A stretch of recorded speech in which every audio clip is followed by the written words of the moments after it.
I wasn't always pro-education. I barely made it out of high school, not because I couldn't, it's because I was preoccupied. I enjoyed having a good time, and I did not take school seriously.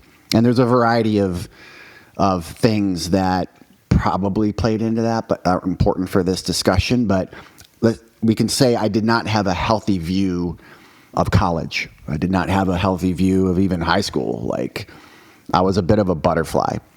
The military, for me, was strongly suggested by my father at my junior year of high school, because he kind of saw the writing on the wall that, with my, call it work ethic at the time, or student ethic, or studying ethic, whatever you want to call it, I wasn't going to get into really any type of school.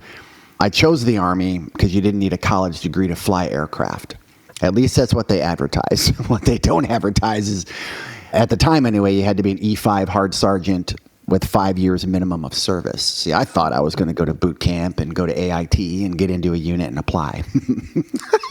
I was foolish. My mother and my parents actually tried to dissuade me from securing a college degree.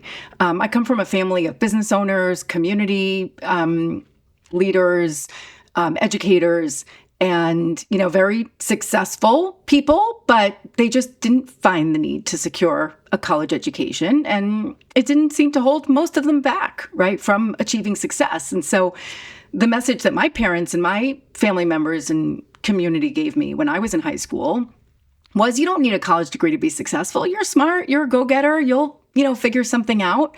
And even though I wasn't a classic student, I've always been more of a doer than a thinker or a pontificator. I didn't see college in the cards for me. I decided to, like many in my community, I took a gap year in Israel that turned into 2 gap years, and I figured out a way to finish my bachelor's degree while I was there. So the interesting nuance here is that I came back at age 19 with the bachelor's degree in psychology from an accredited United States university, but it wasn't a quality credential.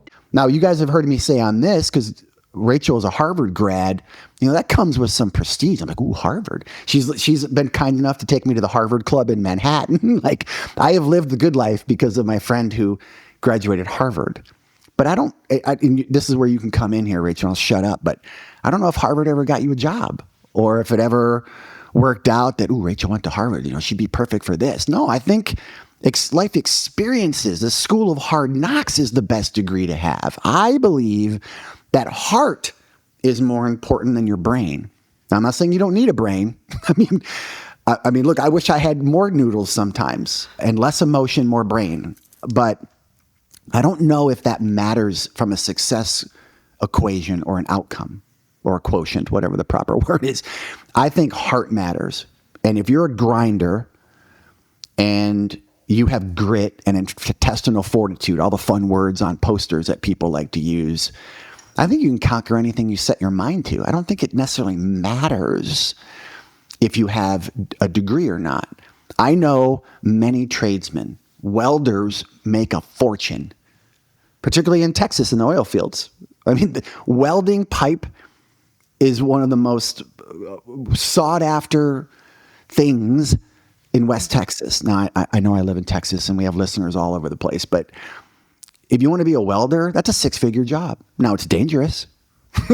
I mean, there's some danger. Many of us operate in environments where it's expected. When you're in high school, you get a coach and you get an SAT tutor, and you focus on collecting all kinds of extracurriculars so that you can write an essay that will get you into college. And then you go to college, and then you do carefully curated internships every summer, and then you get your first job out of college, and then that's your ticket to success. And then your network, right, is probably comprised of alumni from your alma mater, right? And that helps you as you glide through the rest of your career. And some people's stories are like that. And I think it's straightforward. I think corporations love hiring people like that because they know what they're getting, right? There's an objective evaluation of somebody's academic ability, their cognitive aptitude, their ability to follow through and finish something. And it's a scale that is unfair for a lot of reasons, right? I've also heard people say that, if you have a degree from an Ivy League school, it's less of a measure of your competence and more of a measure of your parents' financial capabilities.